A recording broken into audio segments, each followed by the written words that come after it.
네, 김태우 수사관의 비위 의혹을 감찰한 대검찰청 감찰본부가 해임을 요청했지만 새롭게 드러난 인사청탁 의혹과 관련해선 여전히 의혹이 풀리지 않고 있습니다. 김 수사관 측은 사실관계가 다르다고 반박하는 가운데 감찰 결과와 남겨진 의혹들을 짚어보겠습니다.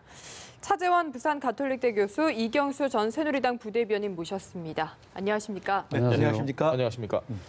차 교수님, 대검을 통해서 지금까지 드러난 김태우 수사관의 비위 행태를 보면 분명한 건 양심적 내부 고발자와 조금 거리가 있어 보인다라는 판단이 듭니다. 어떻게 보십니까? 저도 같은 견해를 갖고 있습니다. 어제 그 감찰 결과를 본다고 한다면 김태우 수사관이 그러니까 청와대 그 특감 반원으로 가기 위해서 자신이 알고 있는 건설업자한테 상당히 청탁을 했다는 의혹이 구체적으로 확인이 됐지 않습니까? 물론 본인은 의례적인 그 인사 관련된 부탁이었다, 청탁은 아니었다고 주장하지만 사실 지금 김태우 전 수사관이 이야기하는 폭로의 그런 여러 가지 정당성, 순수성과는 상당히 좀 거리가 있는 그런 행태를 취한 것은 분명해 보이는 것이죠. 그렇다고 한다면 아마 이 부분에 대해서는 사실 지금 관건이 지금 그러니까 김태우 수사관이 넘겨줬던 자신의 그 프로필을 또 전달받은 민간인이 있거든요. 이 부분에 대해서는 아직 그 검찰이 감찰 조사를 못했다는 것이죠. 그러니까 검찰의 감찰의 대상은 공직자에만 한한 것이지 결국 검찰 직원에 한한 것이지 민간인은 해당되지 않기 때문에 이분은 소설을 하지 못했다는 부분이기 때문에 과연 김태우 전 수사관이 부탁했던 이 청탁, 자신의 인사 청탁 자체가 청와대 쪽에 전달됐는지 이 부분에 대해서는 아마 조사가 필요하지 않을까. 그것은 아마 곧 이제 김태우 전 수사관을 둘러싼 감찰이 끝났기 때문에 이제는 검찰이 본격적인 수사에 들어가기 때문에 수사에서는 이런 여러 가지 비리 의혹과 관련해서는 민간인도 충분히 수사가 될 수 있기 때문에 이 부분이 아마 검찰 수사의 또 다른 하나의 핵심 포인트가 아닐까 하는 생각이 듭니다. 알겠습니다. 근데 지금 대검 감찰본부에서 말씀하신 대로 건설업자가 민간이니까 더 이상 추가 조사는 안 하겠다는 입장이잖아요. 이 부분은 좀 어떻게 보십니까? 그거는 저도 좀 잘못된 것 같아요. 예를 들어가지고 저희가 이제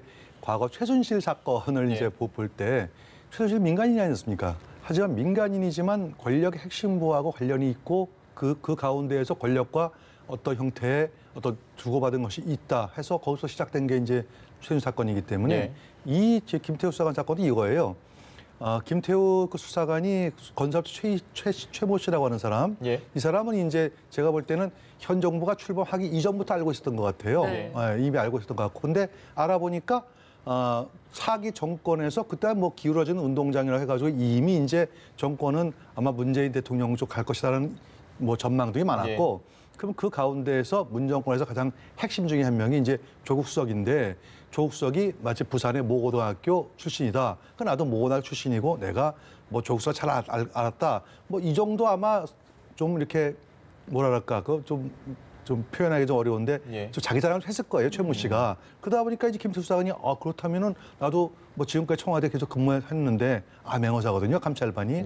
좋거든요, 해보니까 권력도 있는 것 같고. 그러니까 또 가고 싶어서 부탁을 했어요, 최모 씨한테. 근데 최모 씨가 또 다른 사람한테 또 이걸 또 부탁했다는 게 그 감찰 결과가 나왔거든요. 그러니까 그 사람을 수사하냐 마냐는 이제 조금 더 검찰 수사가 지나봐야 되는데 대검찰청 감찰반이 그 사람까지는 아마 조사하기는 어려웠을 거예요.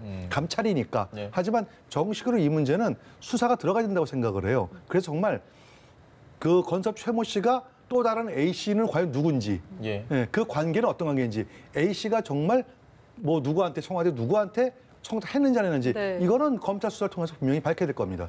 수원지검에서 이걸 잘 좀 처리를 해야 된다는 데는 두 분의 의견이 일치한 것 같은데 이 부분도 짚어보시죠. 대검에서 김태우 수사관이 지금 골프 친 것도 맞고 그리고 셀프 승진 시도한 것도 맞고 근데 범죄는 아니라고 봤습니다. 그냥 비위일 뿐이다 정도로 정리를 한 것 같아요. 이 부분은 어떻게 보십니까? 일단 지금 그 셀프 승진 자체가 그러니까 본인이 시도를 했습니다만 그러니까 그 청와대에서 제지를 해서 이루어지지 않았잖아요. 미수에 끝났다. 그리고 또 이 골프도 같이 친 부분도 사실은 지금 김영란법이라는 실정법이 있습니다만은 그것까지 적용하기는 조금 곤란하다고 아마 좀 사안이 조금 경미하다고 판단했는지 모르겠습니다. 그러나 일단 이 감찰은 그렇게 판단했다지만 아마 검찰의 수사가 이제 본격적으로 진행되면 저는 아마 이 차원을 넘어서 상당히 아주 중한 아마 이 처벌을 받을 가능성도 저는 있다고 봅니다. 지금 그러니까 이 지금 지인이라고 알려진 그 건설업자 최 씨하고 네. 과연 어떠한 식의 거래가 이루어졌는지 부분에 대해서 감찰은 분명히 한계를 갖고 있을 거거든요. 그러나 네. 지금 어제 감찰 결과를 본다고 한다면 사실 예, 교수님 말씀드려 예. 죄송한데요. 잠시 저희가 국회로 좀 가보겠습니다. 국민의당을 탈당해서 무소속이죠. 이용호 의원, 성금주 의원이 지금 민주당 입당을 선언합니다. 길고 긴 성찰의 시간을 가졌습니다. 어떻게 하는 것이 조금이나마 나라 발전에 기여하는 길인지 해답을 찾기 위해 고민했습니다. 저는 긴 숙고 끝에 지역민들의 무거운 요청을 받아들여 오늘부로 더불어민주당에 입당하고자 합니다. 남북한 역사가 새로 쓰여지고 있고 민생 경제는 시급한 상황입니다. 현 정부가 성공해야 대한민국의 미래가 있고 국민도 행복해질 수 있다고 믿습니다.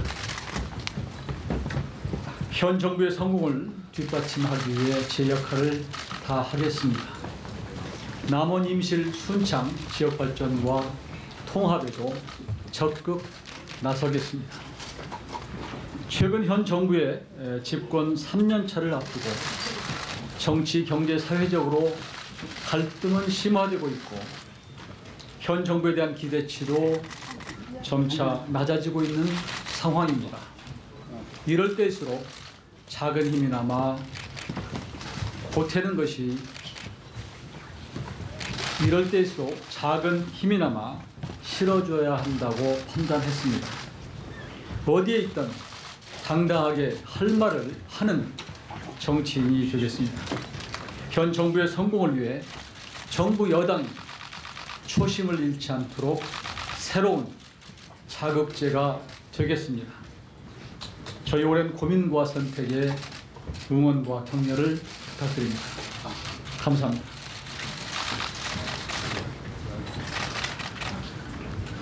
안녕하십니까. 오랜만입니다. 송금주 의원입니다. 저의 입장문을 읽어드리겠습니다. 국민의 지지, 촛불로 세워진 정부가 성공할 수 있도록 헌신하겠습니다. 저는 오늘 미력하나마 국민들께 희망을 드리고 정부의 성공에 기여하기 위해 더불어민주당에 입당합니다. 초선 의원으로서 제게 정치는 꼭 지켜야 할 약속이자 희망입니다. 그동안 경제, 사회 갈등 등 위기에 처한 대한민국의 현실을 이겨내기 위해 국민의 기대와 지역 민심에 어긋나지 않기 위해 정치의 소신을 지키는 길을 치열하게 고민해 왔습니다. 나는 어떤 정치를 하고자 하는가? 나는 무엇으로 국민께 보답해야 하는가? 국민은 나에게 무엇을 요구하는가? 해답을 찾기 위한 길을 걸어왔습니다. 저는 민주당을 통해 책임 있게 현실을 변화시키는 정치로 나아가고자 합니다. 혼란스럽고 어려운 지금의 현실을 민주정치, 민생정치, 통합의 정치로 극복해 나가겠습니다. 더불어민주당과 함께 그 길을 걸어 나갈 수 있다는 믿음에 무소속의 길을 포기하고 당적의 길을 갖기로 결심했습니다. 저는 여전히 정치가 세상을 바꿀 수 있다고 믿습니다. 타협과 협조의 정치로 민생을 살필 수 있다고 믿습니다. 그 길을 더불어민주당과 함께 하겠습니다. 새로운 길을 가야 한다는 두려움도 있지만 초심을 잃지 않는 굳건한 정치로 의연하게 걸어가겠습니다. 마지막으로 저의 선택에 정치적 정치적 믿음을 가지고 송금주 의원과 이용호 의원이 더불어민주당으로 입당을 선언했습니다. 이로써 더불어민주당의 의석수는 123석이 되고요. 이거 질문 드리겠습니다. 네. 2018년의 마지막 금요일입니다, 오늘. 네. 그리고 금요일 오후 4시쯤에 두 분이 입당 선언을 한 이유가 뭘까요? 아무래도 지금 뭐 이번 주말을 거치고 나면 이제 새해가 열리지 않습니까? 예. 새로운 새각으로 출발하겠다는 아마 여당의 의지가 담겨 있는 것이기도 하고 어제 또 27일 날 본회의가 열려서 예. 뭐 지금 산업안전법이라든지 여러 가지 그 민생 현안이 처리가 됐잖아요. 그렇기 때문에 여야 간에 지금 당장 큰 갈등이 있는 부분은 일단 지났다. 그렇기 때문에 여당 입장에서는 이 두 사람을 챙기고 가도 되겠다는 생각을 한 것 같고요.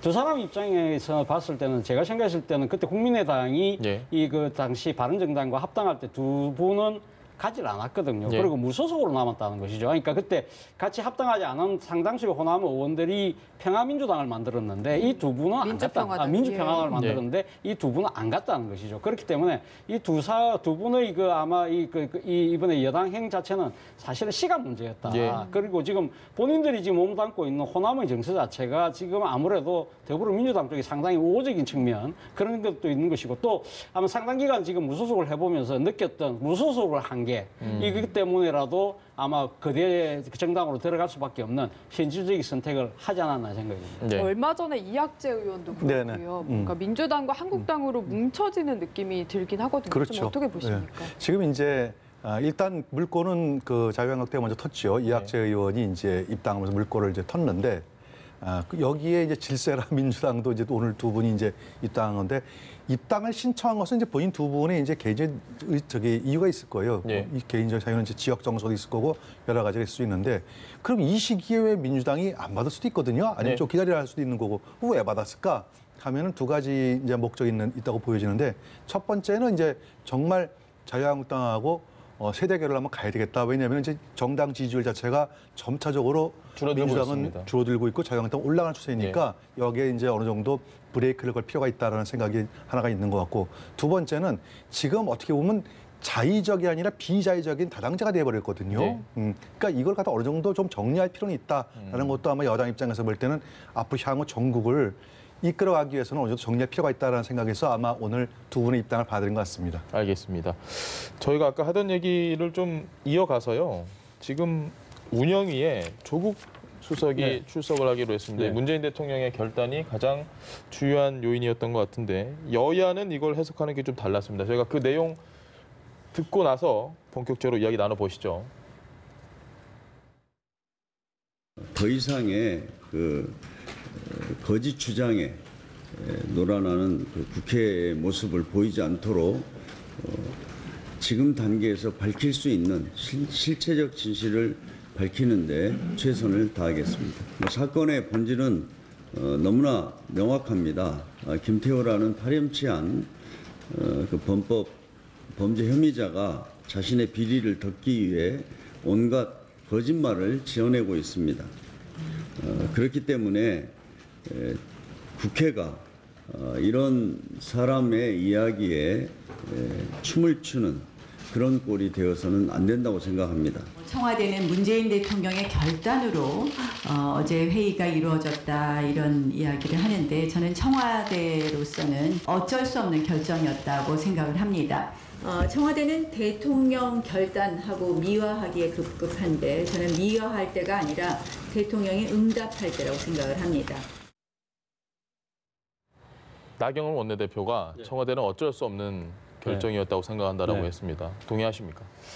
뭐 문재인 대통령 입장에서는 상당히 좀 그런 측면이 분명히 있는 것이 있죠. 사실 예. 뭐 이제 조국 민정수석이 본인이 지금 이제 고발당한 상황이기 때문에 이게 대해서는 국회에 나와서 이야기하면 상당히 좀 문제가 있다. 그래서 무비건이라도 행사하겠다는 의지를 내비친 적이 있다고 하거든요. 예. 뭐 다 여당 오늘 전원이긴 합니다만 어쨌든 그런 상황에서 문재인 대통령이 조국 수석에게 출석하는 게 좋겠다고 이야기한 이유는 결국은 어제 앞서 제가 이야기했던 본회의에서 여러 가지 김용균법으로 지금 대표되는 여러 가지 민생 현안들 그리고 네. 또 김상환 대법관에 대한 인준 동의안 이런 부분들 민생과 관련된 여러 가지 입법이 상당히 지금 중요했던 측면이 있다. 그렇기 때문에 문재인 대통령 입장에서 정치적 양보를 하는 한이 있더라도 일단 민생이라는 부분을 먼저 챙겨야 되겠다는 생각을 했던 것 같고요. 그리고 또 한 측면에서는 사실 국회가 계속적으로 이런 식으로 파행의 국면, 계속 대립의 국면으로 갈 경우에는 상당히 전국 운영을 하는데 부담이 결국 여당의 몫이 될 수밖에 없다. 예. 여건의 몫이 될 수밖에 없다는 그런 판단도 있는 것이고요. 또 하나는 제가 생각했을 때는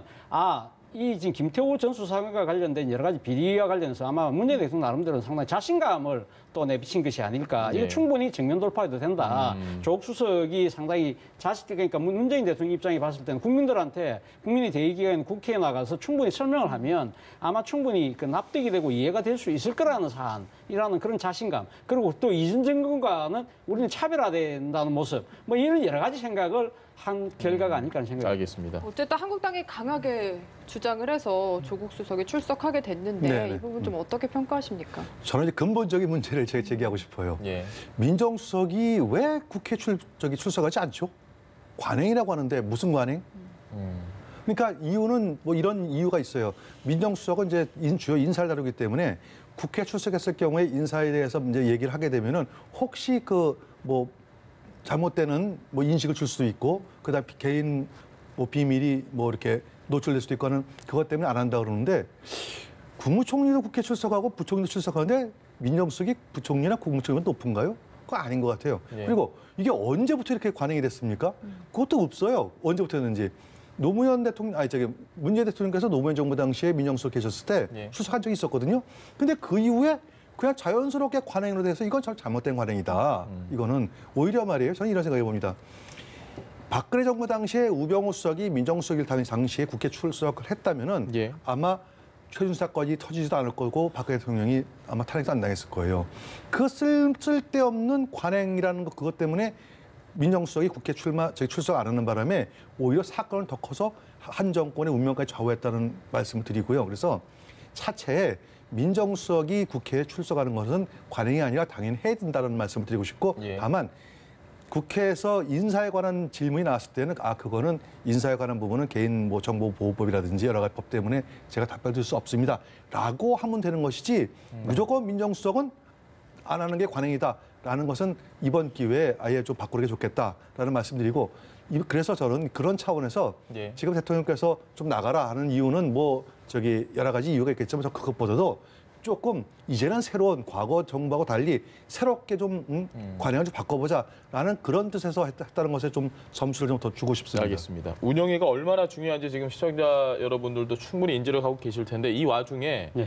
한국당 운영위원들이 지금 외유성 해외 출장 논란에 예. 휩싸였습니다. 베트남 다낭을 갔다고 김성태 의원을 비롯해서 이 부분은 저희가 어떻게 이해를 해봐야 될까요? 그렇죠. 국회의원들이 국민의 대의 기관에서의 하나의 그 구성원이지 않습니까? 예. 그렇다고 한다면 국민들이 가장 크게 관심을 갖고 있는 여러 가지 민생 입법이 처리되는 것이 어제 국회 본회의였거든요. 예. 그거를 빠지고 본회의도 갔다, 출석하지 않았죠. 본회의 출석 안 하고 갔다는 것 자체는 저는 도저히 납득이 되지 않습니다. 모르겠습니다. 예를 들면 상대 정부하고 상당히 중요한 약속을 했기 때문에 그걸 깰 경우에 우리 국익에 심대한 영향이 있다고 한다면 양해를 네. 구하고 갈 수는 있겠죠. 그러나 지금 들어보니까 간 장소가 베트남의 하노이, 수도 하노이도 아니고 휴양지로 알려진 다낭이라는 것이죠. 네. 거기서 지금 공식적인 행사 자체가 여간 개소하는데 거기 가서 교민들 격려한다는 것인데 네. 그건 하루 이틀 좀 뒤에 가서 해도 되는 거 아닌가요? 네. 그런 측면이 분명히 있는 것이고 또 하나는 강 의원도 지금 하민에 놓습니다만 각상도 의원 같은 경우는 교육위 소속이잖아요. 예. 본인이 이번에 그 유치원 그 3법과 삼법. 관련해서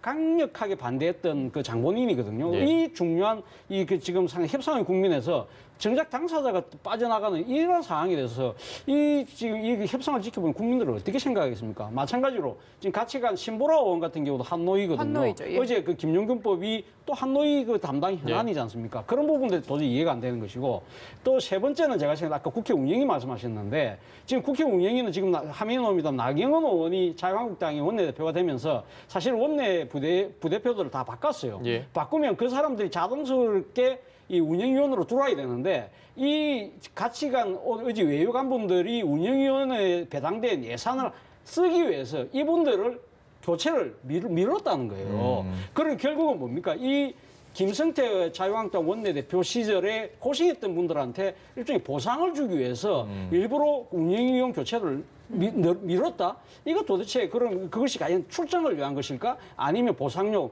외유일 것인가에 대한 국민들 판단이 서지 않겠습니까? 오전에 후발대로 지금 어제 이 문제가 불거졌고 오늘 오전에 이 문제가 아주 커졌는데 후발대로 또 4명이 갔습니다. 한국당 의원 4명이 또 다낭으로. 이건 참... 제가 한 말씀을 드릴게요. 예. 이러기 때문에 절대로 국회 의장수를 누릴 수 없다. 이 말씀을 드리겠습니다. 더 해주실 말씀은 없으신가요? 지금 민주당 의원들도 주말에 또 일본 간다고 하거든요. 회계가 이제 없을 때에는 더군다나 이렇게 한국 춥지 않습니까? 예. 좀 따뜻한 데 가시는 거 뭐 철새는 아닌 것 같은데 뭐 사실은 좀뭐 휴식도 필요하겠죠. 너무나 이제 그동안 법률안 때문에 계속 대기했고 했기 때문에 하는 건 좋은데 가장 중요한 것은 국회의원의 직무는 법률을 통과하지 예. 않습니까? 중요한 사안이 있을 때는 그건 자제를 해야죠. 근데 이제 대부분이 이렇게 핑계를 대요. 아, 사전에 충분히 그쪽 뭐 정부하고 일정이 조율됐기 때문에 우리가 뭐 안 가게 되면은 신뢰가 된다라고 하는데 그거는 그렇지 않습니다. 적어도 일주일이나 국회의장한테 국회의원이 외유를 가게 되면은 출장하게 되면은요. 적어도 일주일 이전에 국회의장실에 보고를 하게 돼 있어요. 예. 그러면은 국회의장실에서 볼 때 아, 이 법안이 이렇게 돼 있으면 이렇게 돼 있기 때문에 그건 좀 곤란하다는 통보가 가기도 하고 가거든요. 그럼 그걸 지켜야 되는데 그리고 설사 국익이 중요하지 네. 국가 내부 일이 더 중요하지 그 외국은 더 중요하겠습니까? 떠난 의원들도 분명히 뭐 하실 말씀이 있으시겠지만 분명한 건 이번 출장은 운영의 예산, 그러니까 국민 여러분의 세금으로 갔다는 사실을 시청자 여러분들께서 반드시 알아주셨으면 좋겠습니다. 주제를 바꿔서요. 자유한국당이 그제죠. 환경부에서 블랙리스트를 작성했다 이런 이야기를 했습니다. 어제도 제가 이 질문 드린 적이 있는데 네. 그 환경부가 작성했다는 그 문건을 블랙리스트라고 이름을 짓는 게 맞다고 보십니까? 저는 조금 자유한국당 입장에서는 뭐 야당의 입장에서는 충분히 의혹을 제기할 수 있는 부분이나 봅니다만 예. 아마 이 법률적 기준으로 봤을 때는 아직까지 블랙리스트로 단정하기는 조금 빠르지 않을까. 판단이 좀 빠르지 않을까 하는 생각인데요. 이와 관련해서 그 지난 정권 때 이 블랙리스트를 만들고 운영했다고 지금 그 때문에 지금 사업적 단죄를 받은 김기춘 전 비서실장에 대한 법원의 판단을 보면 이런 이야기가 나와요. 첫 번째는 상당히 아주 치밀한 계획이 있어야 된다. 예. 그리고 조직적 동원이 돼야 된다. 그리고 진짜 실행이 됐느냐. 이 세 가지가 판단의 기준이라고 한다면 지금 환경부에서 만들었다는 저 리스트 자체는 뭐 아주 조직적으로 동원이 되고 또 뭔가 치밀한 실행이 되고 하는 그 정도까지 가지는 않았다는 것이죠. 그럼에도 불구하고 이 리스트에 보면 야, 이런 분들은 뭐 사퇴를 고민 중이다. 뭐 사퇴할 거다. 뭐 그런 식의 동향을 파악하면서 사퇴와 관련된 문구가 들어갔다는 부분은 야당 입장에 충분히 그런 문제를 제기할 수 있는 것이죠. 그렇기 때문에 이 부분에 대해서도 아마 곧 검찰에 아마 수사가 진행되지 않을까 하는 생각인데요. 과연 이것을 왜 만들었는지 부분에 대해서는 충분하게 이번에 31일 날 운영위에서도 아마 충분히 이것이 청와대에 보고된 건지 정권적 차원에서 된 건지 안 된 것인지 부분에 대해서는 아마 상당히 시비가 가려질 거로 봅니다만 거기에서 시비가 가려지지 않는다고 한다면 야당 입장에서는 아마 강하게 그 검찰 수사를 촉구할 것이고 그것까지 안 되면 국정조사 더 나아가서는 특검까지 아마 상당히 강공을 밀고 갈 것이기 때문에 이번에 대해서는 뭐 지금 정부 여당의 입장에서는 아마 명명백백하게 이 부분을 그러니까 국민들에게 밝혀야 되지 않을까 생각이 듭니다. 또 실제로 몇몇 직원분들은 사퇴 종용을 받았다 지금 이런 이야기도 나오고 있는데 어떻게 보고 계십니까? 근본적으로 이 문제는 어디서 봐야 되냐면요. 예. 낙하산 인사가 이렇게까지 되어 있구나라는 것도 국민들이 느끼실 거예요. 거기 보면은 무슨 환경부 산하 무슨 공단의 무슨 본부장 그 실무 책임자거든요.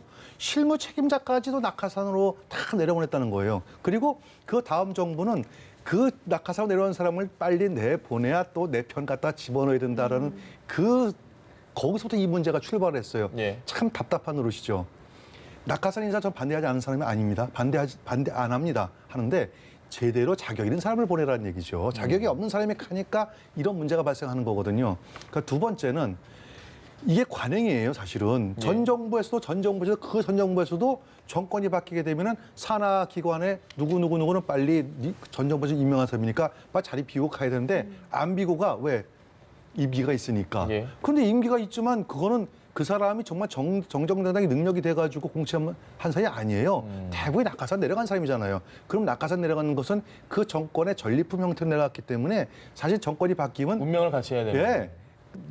나가는 게 맞아요. 근데 그걸 또 안 나가겠다고 또 찌적거리는 사람도 또 뭐냐. 그런 두 가지 문제가 있는데 사실은 이 문제에서 과연 이게 블랙리스트냐 아니냐는 문제는요. 저는 블랙리스트는 아니라고 봅니다. 이거는 블랙리스트는 아니다. 당연히 해왔던 일이고 다만 이제 환경부가 이거를 하면서 떳떳하게 이거 블랙리스트 아닙니다. 이건 당연히 우리 본부 입장에서 볼 때는 산하기관의 모든 인사 업무를 담당하기 때문에 이거 정리할 필요가 있는 거고, 그다음에 거기에 만약에 혹시 공석이 있어서 임명을 하게 되게 되면은 당연히 인사검증이 필요하니까 청와대 감찰반에서 자료를 달래서 줬다, 만들었다 하면 되는데 하도 그 이전 정부에서 박근혜 정부에 대해서 블랙리스트에서 막 해야 되니까 관료들이 겁을 먹어가지고요. 겁을 먹어가지고 뭐 하나 만들고 잘못하면 이거 블랙리스트 혹시 또 이게 문제예요. 소신 없는 공무원.